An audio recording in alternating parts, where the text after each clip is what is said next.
Handa ka na ba sa kwentong magpapaputik sa iyo buong gabi? Sige, umpisahan na natin. Sa gitna ng isang nakalimutang bayan, nakatayo ang isang bahay.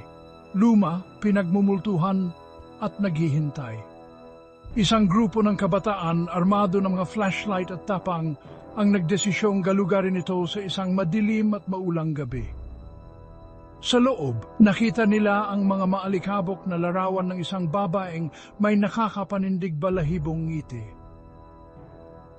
Habang lumalalim ang kanilang pagpasok, lalong lumalamig ang hangin at may mga bulong na umalingaw-ngaw sa mga pasilyo.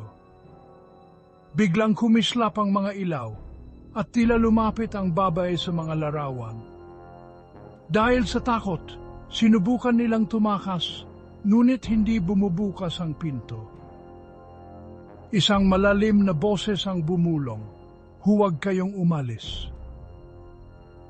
Nagsitakbuhan sila papunta sa mga bintana. Nararamdaman ang isang hindi nakikitang presensya na papalapit. Sa sandaling nakatakas sila, naglaho ang bahay sa kanilang likuran. Nag-iiwan lamang ng mga kakakilabot na alaala at mga bagong mukha na nakangiti sa mga larawan. Maglalakas loob ka bang bisitahin ang pinagmumultuhang bahay?